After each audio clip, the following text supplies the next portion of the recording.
They bury the person, sometimes even without a coffin. The Chinese is a bit more elaborate. Maybe it takes 2-3 days of festivities, of things that they go through the whole cultural bits, and that is very more expensive. I see. The Indian, the Hindu culture, normally they also do it quite quickly, and most of them would cremate their loved ones. Really? Yes. And, how big are funerals usually? And, who's invited? Because of the Chinese committee is big, so it takes 2-3 days, so all friends come in, different parts of the family will come in. But in the Muslim ones, because it's done within 2-3 hours of the death, those who is available will just come, so it's not a big deal. But the big deal will probably be the next few days of religious gatherings of the family. Okay, so I think that the Chinese funeral is a bit more similar to the Korean funeral because in Korea we also hold it for 3 days long. And, we also offer condolence money to the person who passed away.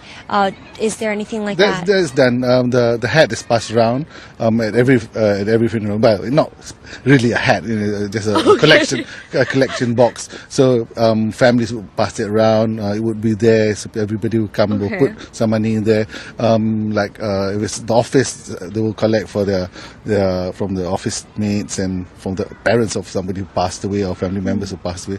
The collection is done. I think in every community that is done. Okay, because I was about to ask you what kind of hat. But okay, and at funeral halls, food is also served for the guests. Is food also served at in the Chinese one? I'm sure it's the same as the Korean one. Yes, it's served as when people come, usually at night. In the Muslim ones, it's usually done a couple of days later.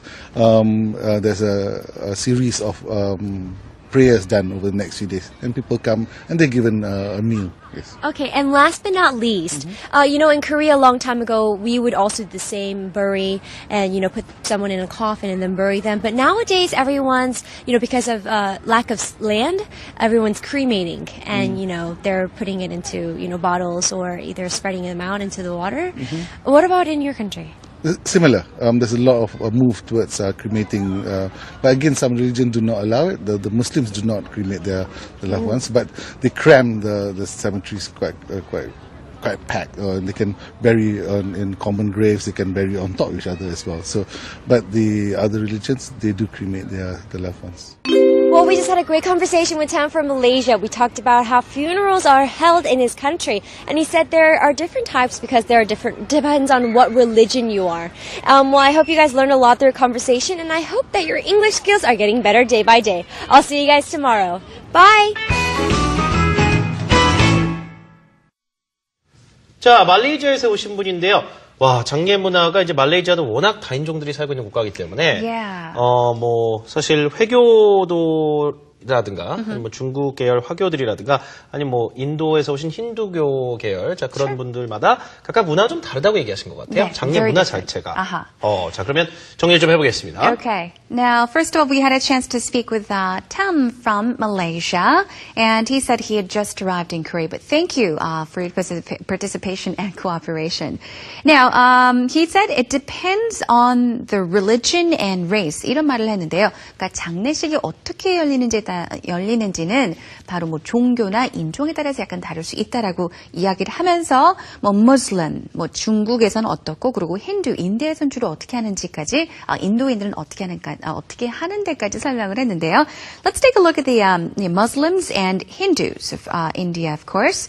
Muslim 같은 경우에는 참 장례식이 짧다라고 했었죠. It only lasts about from 2 to 3 hours. Days도 아니고 hours. 한 2-3시간 정도뿐이 길지 않다라고 했고요. 자, 힌두교 사람들도 마찬가지라고 했었죠. 한 2-3시간 조금 더 길 수도 있겠지만 일단은 장례식이 짧은 편이다라고 했습니다. 그래서 조문객들이 많이 오지를 못하는 경우도 참 많다고 했죠. Okay, because the funerals are rather very short. Hindus. 자, 힌두교인들 같은 경우에는 이렇게 they necessarily don't really bury, but a lot of people are cremated, right? Cremate 얘기를 했었고요. 화장을 주로 한다라는 이야기까지 했습니다. Let's check out what the Chinese do. 자, 반면 중국인들, 화교들 같은 경우는 우리나라와 상당히 흡사한 그런 장례 절차를 거치는 것 같습니다. 한 2, 3일 정도 조문을 받고요. 그 다음에 음식도 그 조문객들한테 내주고 전반적인 장례 절차 자체가 좀 길고 그러다 보니까 여러 가지 의식이 또 있죠. It's very ceremonial. 그래서 이제 돈도 제법 든다라고 It's expensive라고 얘기도 했습니다. 우리처럼 이제 조의금을 내느냐라고 했더니 뭐 중국 문화권 특히 이제 화교들 같은 경우는 뭐 collection box라고 그래서 사실 뭐 다른 종교도 그렇게 하기도 합니다만은 뭔가 이렇게 돈을 기부금을 받는 그런 상자가 있다라고 해서 조의금을 주는 문화가 우리 문화권에만 있는 문화는 아니라고 또 볼 수 있겠네요. But I think mostly in Korea, people feel that they have to, That's true. of course, It's an obligation. Yeah, but I think when there is a money or a collection box, you don't necessarily. Yeah, it's voluntary. 그렇죠. You don't have to. 뭐 내고 싶으면 내고 안 내고 싶으면 안 내도 상관은 없는데 우리나라는 Yeah. 조의금 문화가 약간은 그래도 많은 사람들이 당연히 해야 된다라고 Yeah. 생각하시는 것 같아요. 자, 마지막으로 문장 하나 만나보면서 그럼 장례 문화 마무리를 좀 해보도록 하겠습니다. 자, 계속 지금 나온 말인데요. 화장을 영어로 자 cremation이라고 합니다. cremate에서 나온 동사 cremation. 자, 명사죠. cremation is becoming more and more common. or more common. 요즘은요. 화장이 점점 보편화되어 가고 있습니다. 라는 뜻입니다. 준비되셨나요? 갑니다. Cremation is becoming more common. Cremation is becoming more common.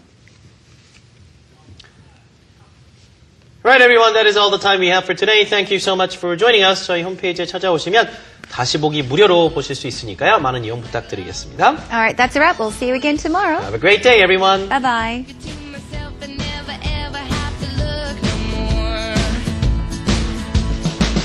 I got joy, joy, joy burning through